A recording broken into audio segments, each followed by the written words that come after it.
तो वहीं कांवड़ यात्रा के मामले में सुनवाई शुरू हो चुकी है और उत्तर प्रदेश सरकार के वकील ने अपना पक्ष रखने की कोशिश की है। यूपी में इस साल कांवड़ यात्रा नहीं होगी और कांवड़ संघों से चर्चा की गई है।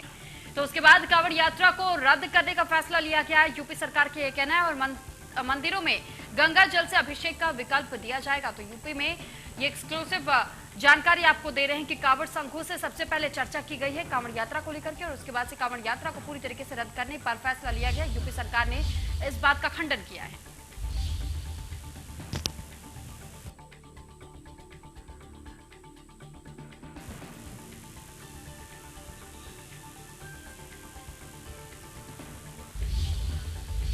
और इस पर अधिक जानकारी के साथ खुर्रम निजामी हमारे साथ लाइव जुड़ चुके हैं अधिक जानकारी के साथ। तो खुर्रम, आपसे जानकारी चाहेंगे कांवड़ यात्रा को लेकर के। जिस तरीके से पहले तो योगी सरकार ने यह कह दिया था कि यूपी में अगर कोई कांवड़ यात्रा करना चाहता है तो केवल कोरोना प्रोटोकॉल्स का पालन करना होगा, उन्हें नेगेटिव रिपोर्ट देनी होगी, उसके बाद से कांवड़ यात्रा निकाली जा सकती है। लेकिन अचानक से जब सुप्रीम कोर्ट ने दोबारा से विचार विमर्श करने को कहा तो उसके बाद से पूरा जो एक प्लान तैयार किया गया था कि कांवड़ यात्रा को सुरक्षित तौर पर निकाला जाएगा, लेकिन अचानक से उसे रद्द कर दिया गया। तो इसको लेकर के क्या कुछ जानकारी?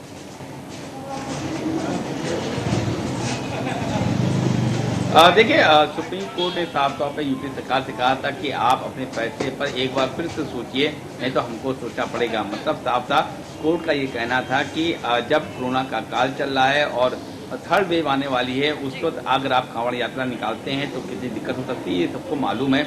उसके बावजूद आप बज़िद हैं, आप निकालना चाह रहे हैं, तो आप सोचिए, आप विचारिए, नहीं तो हमें विचार करना पड़ेगा। उसके बाद ही जितने कांवड़ के संघ थे, कांवड़ियों के संघ थे, एसोसिएशन थी, उनसे बात की यूपी गवर्नमेंट ने और उसके बाद ये फैसला लिया कि उत्तर प्रदेश में कांवड़ यात्रा इस साल भी नहीं निकाली जाएगी कोरोना काल के चलते हुए। तो वहीं पर आज हेयरिंग है, सुप्रीम कोर्ट में आज हेयरिंग है और वहाँ एक एफिडेविट देना है, उनको बताना है कि आगे क्या उनका प्लान था जो पहले हुआ था, क्योंकि दोनों हेयरिंग के बीच में डेवलपमेंट हुआ था कि कांवड़ यात्रा नहीं होगी। तो अब अपना पक्ष पेश करना है, जो पेश कर रही है उत्तर प्रदेश सरकार सुप्रीम कोर्ट में। तो देखना ये है कि सुप्रीम कोर्ट का रुख क्या होता है। हालांकि जो सुप्रीम कोर्ट का कहना था उसको मान लिया है उत्तर प्रदेश सरकार ने और कांवड़ यात्रा को रद्द कर दिया है। ठीक, लेकिन कांवड़ियों में इसके बाद से किस तरीके का माहौल आप देख पा रहे हैं? कांवड़ियों की तरफ से क्या कुछ कहा जा रहा है इस फैसले के बाद?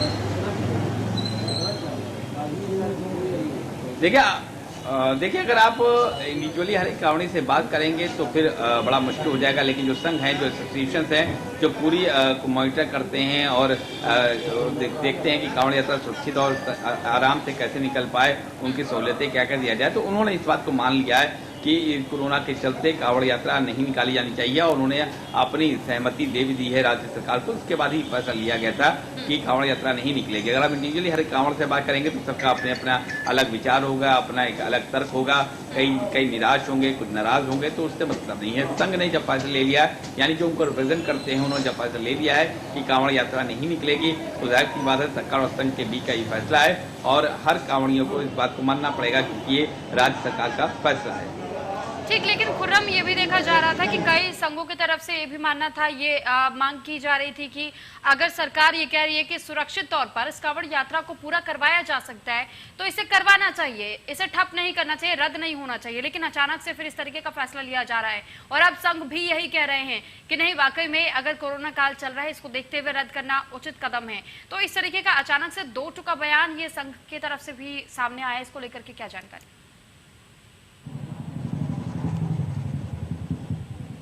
जी बिल्कुल, देखिए कई संघ है और जाहिर सी बात है हर संघ की अपनी विचार है, अपना तर्क है। लेकिन जो तरीका अपनाया था यूपी गवर्नमेंट ने कहा था कि जो RT-PCR टेस्ट होगा, कोरोना टेस्ट सबका कराया जाएगा, नेगेटिव है, पॉजिटिव है और साथ ही जो कोविड प्रोटोकॉल उसका पालन कराया जाएगा, तो ये बहुत ही ज़्यादा प्रैक्टिकल रूप में इसको नहीं मान सकते हैं। इसलिए नहीं मान सकते हैं क्योंकि नॉर्मली आप बाजार जाइए तो आप पाएंगे कि कोविड प्रोटोकॉल का पालन बहुत कम होता है। कोई मास्क नहीं पहन रहा होता है, तो कोई सोशल डिस्टेंसिंग का पालन नहीं कर रहा होता है, सैनिटाइजेशन तो कोई बहुत दूर की बात हो जाती है। आप याद करिए उत्तराखंड में हरिद्वार में जब कुंभ हुआ था तब भी तमाम बातें उठी थी। उसके बाद ठीक खुर्रम, चलिए बहुत धन्यवाद आपका तमाम जानकारी हम तक पहुँचाने के लिए। अगली